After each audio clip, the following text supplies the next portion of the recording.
Welcome to Talk About Scary, the show where we do just that, talk about scary places and whether or not we think the stories are true.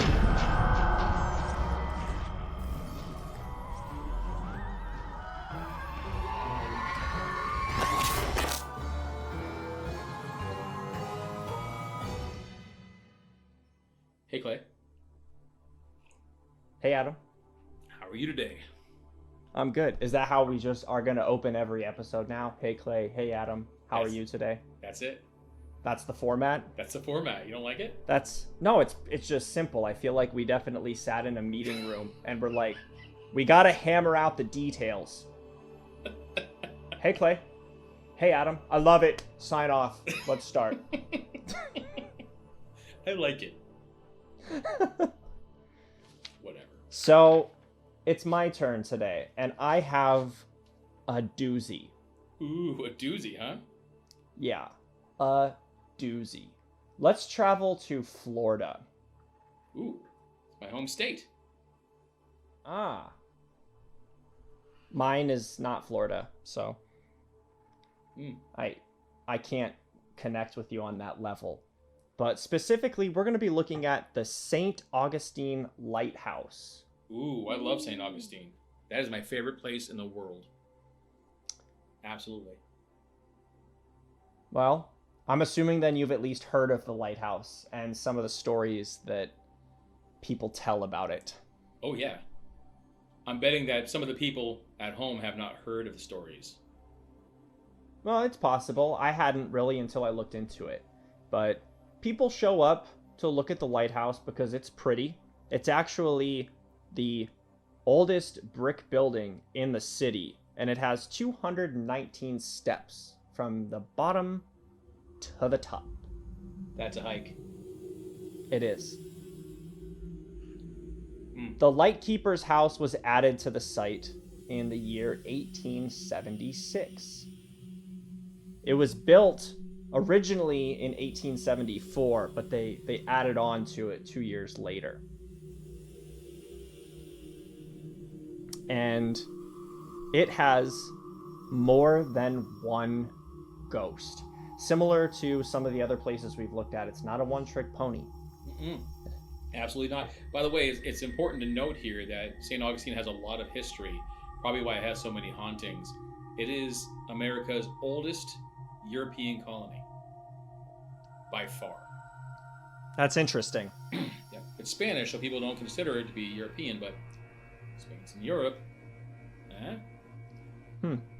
I did not know that. That did not come up in my research. I'm telling you. I did bad research. We should just cancel this episode right now. All right. Have a good day, everyone. Thanks See you later. Thanks for watching. Okay, down to business. Let's get to the nitty-gritty. One of the first keepers was a man named Peter. He was known for his watchful eye while he maintained the lighthouse. He also loved cigars. He smoked lots of cigars. Stinky. And he's one of the first ghosts that people really reported coming in contact with. Over the years, the smell of Peter's cigar has been detected by many, including visitors and staff members. So this isn't just people come in and they smell something and they're like, oh, what is that? This is people that work there on a semi-regular basis have smelled this spirit. Well, cigars are pretty stinky. Have you ever tried to get a cigar smell out of like a car or something? It never goes away. So maybe they're just smelling residual I can cigar smell. imagine, yeah. But still, that's history right there. I just mentioned that it was the late 1800s that this lighthouse was constructed. So he was literally the first one, and his spirit is still there. The smell is still lingering. I don't know if it stays in cars for almost 200 years. I really hope not. That would be a problem. Maybe. Kind of messed up. You build a brand new lighthouse, and some guy just comes in and sparks up a big fat turd and starts burning it in the lighthouse and stinking up the whole place. Just just a big fat cigar, you know. Stinky. Wonderful. It smells too new. Light it up. Stinging up the lighthouse. Way to go, Peter. Well, there's another keeper that haunts the lighthouse. His name is Joseph. He's been dead for more than 100 years, a century. His presence at the lighthouse could be explained by the fact that he fell to his death while painting the outside of the tower. Whoopsie. And his spirit never left.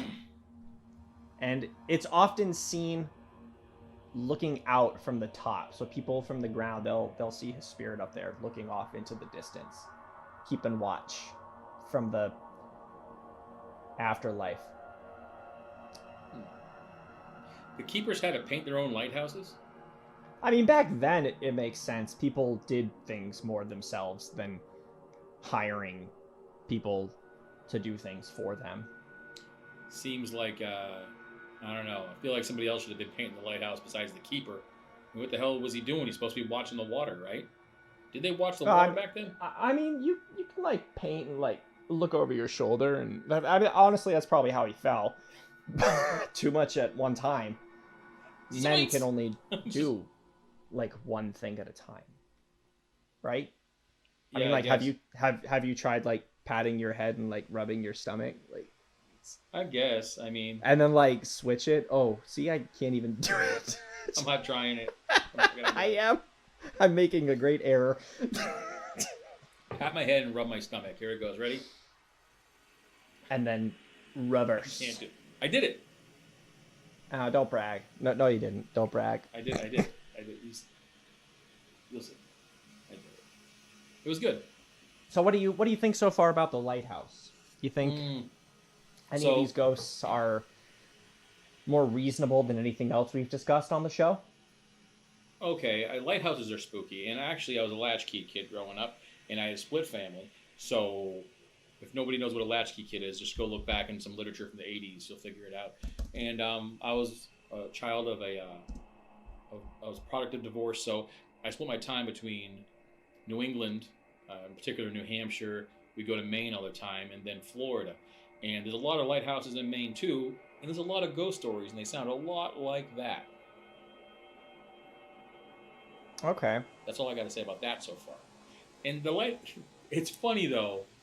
The guy painted a lighthouse that falls, that's just funny to me.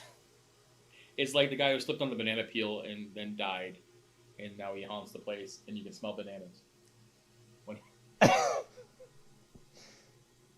I mean, I feel bad for the guy. Like, what a way to go. Like, didn't even get to finish his coat of paint. Just half finished work. And he just has to stand there and he looks at it all day. And people look at him and try to take pictures. I feel bad for the guy because that's the dumbest way to die I've ever heard in my entire life. And I'm that pretty banana sure... thing is definitely worse. Dying on a banana peel and then your haunting power is making everybody smell bananas. That would be worse. That's worse. That would be worse, I guess. But the falling from painting a lighthouse is pretty hilarious. You gotta admit. I guess. All right, there's gotta be another haunting in this place, huh? There is. The most well-known haunting is what I have left to discuss with you. Does the haunting have a title? Yeah, it's the St. Augustine Lighthouse Haunting. What? Say it again. Say it slower. So we can put some soundtrack behind it, please. The St. Augustine Lighthouse Haunting. Dun, dun, dun. 2 young sisters have died on the property. A man was hired to renovate the tower in the late 1800s. So basically, after the paint job fell through from the previous keeper, they decided, nope, you know what, let's renovate the whole thing and freshen it up a bit. His daughters, Eliza and Mary, were playing inside a cart that was being used to carry materials back and forth to and from the lighthouse. So these are young girls. These aren't like 20-year-old girls. No, these are young girls. Okay. And the cart broke loose, and they weren't able to jump off in time, and the cart slid rapidly into the bay. Why is everything? Why is death making you laugh? That's the so dumbest way to die much? yet. You didn't even let I know me all of us say. from Florida are known for being stupid, but I mean, come on, that's I pretty had bad. prepared to say after that they plummeted to a watery death, and you didn't even let me get that out. You just that. So. Wait.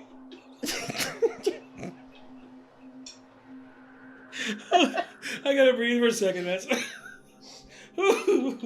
I just, you know what? Now that you mention it, all I picture is like Mario Kart. Like they slip on that banana peel and just fall over into the bay. I want this to be scary. I seriously can't breathe. Give me a second. Oh. We can edit that, right? Okay. Wait. Yeah, I'll edit it. It is scary. It's just the manner in which it happened is a little bit funny. You know, I mean, if it happened to you or someone you knew, we wouldn't be laughing about it. I would be. I would be you laughing. Would? Yeah, absolutely. You just watch your daughter just go into a cart and drown in the bay and you laugh? Not my daughters, but maybe somebody else's daughters or like, you know. I'm sorry, that's some Home Alone stuff right there. That's hilarious. That's Kevin! Is this all been verified? I feel really bad laughing, but I think enough time has passed now. It's not too soon. I can laugh. Yeah, I mean, this has been verified. I don't want to, like, toot my own horn because it will be in the credits, but I'm literally on the St. Augustine Lighthouse website right now. And I've taken notes from some other blogs and sites that have posted pictures and stuff like that. But right now I'm literally reading to you from the Lighthouse's official website. So for all our viewers at home, just let you know, we Googled all this stuff, so it's 100% verified. We have to source everything. We can't just be recording nonsensical information. Sure. And then hoping no one calls us out on it. But banana peels, I don't know. Whoopsies. Well, okay, so they died in a horrible way. Not funny, but it's also not too soon, so I don't feel bad for laughing. So what is the haunting? Plummeting to their watery death. A lot of sharks, St. Augustine. Maybe they turn into chum. We can just pretend that immediately sharks swarmed them and it makes it more terrifying. But today, and most days since then, the girls can actually be heard laughing at the top of the tower late at night. Others have spotted Eliza floating about the grounds wearing the same blue dress that she died in. There's that clothing thing again. Yep. They don't get an upgrade once they die. I say the same thing, though. Children, especially laughing dead children, is... that's a lot. It's just... We can laugh about it all we want, but if I just turn right there and I see a laughing dead child, I am not gonna be in a happy place. No, children are pretty terrifying when they're alive. So, I mean, just think about babies by themselves. You know they have 2 rows of teeth? They have a row of teeth in their gums, and they have one below that you can see, their baby teeth. And when they fall out, the other teeth grow in. They're like sharks. That is terrifying. If you take an x-ray of a small child's face, it is a nightmare. Is this like the Human Anatomy show now? Like, are we just... I'm just saying, that's one of the things that creep me out about kids. Kids creep me out. Absolutely. Okay, well, going back to laughing at the top of the tower late at night. This is the most well-known haunting at the Lighthouse. Several people have reported seeing Eliza floating and hearing these girls both laughing at night. And in fact, the Lighthouse, I believe, I don't have it up right now, but I did read that the Lighthouse does close fairly early and people aren't allowed to wander about the grounds too late.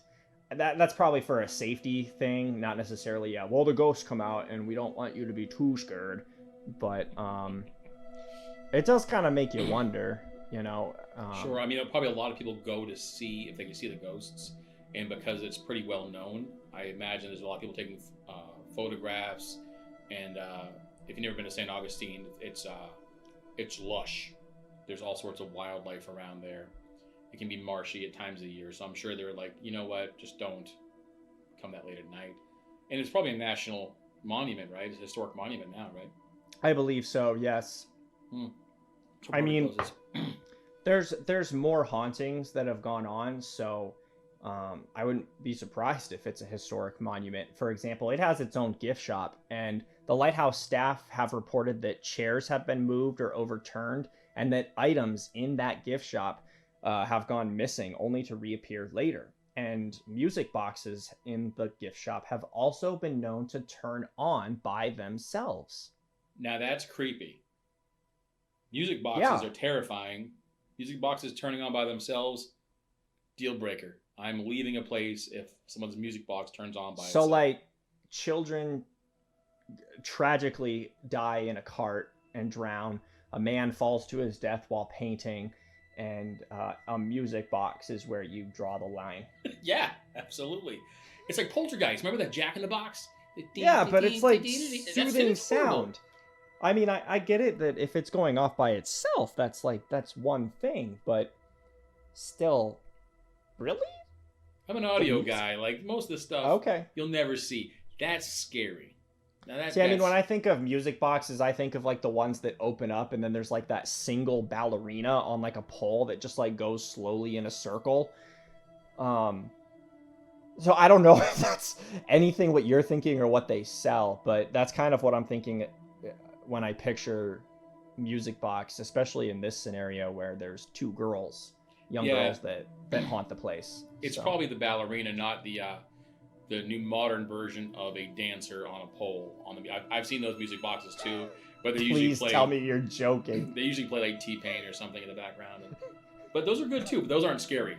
The ballerina one that you're referring to is the one I think that's scary. So a ballerina one goes off and you're scared, but a T-Pain one goes off. I'm aroused. Just like, all right.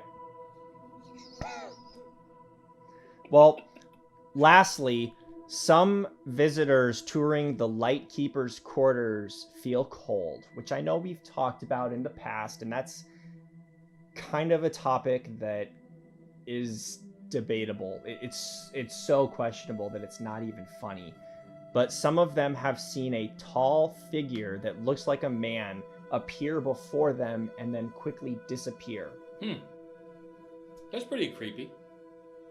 I mean, if all this happens at once, if you hear girls laughing, music boxes going off, and a tall man appearing before you, I'm jumping out the window. Freak out. Okay, so you're gonna. I've only seen one haunting in my life, but I've heard of this place. I've actually heard of the Lighthouse, and I've heard a lot of stories. And there seems to be a lot more stories around this lighthouse than a lot of other lighthouses in the U.S. I have not been to any outside of the U.S., so I can't say. But I will say that there's been a lot at this one. And not only that, but there's a graveyard really close to it, too. Is there? Yeah, and if you go to some of the graves, if you go to the gravesite, a lot of these graves are sunk in, or they've moved, the earth has moved, because they're very old graves. And I don't want to misrepresent it, but I want to say the last time I was there, I was younger, but some of those gravestones are from the 1600s, the late 1600s. Yeah. Again, it's a really old lighthouse. I'm not familiar with the area, but I could definitely or like the mid 1700s, but it's like that. I could definitely see though that this seems to be an older area in the state. So, I'm not surprised if there's really, really, really, really dead things. Near this lighthouse. I imagine. There's all sorts of mystics and witches that live there too.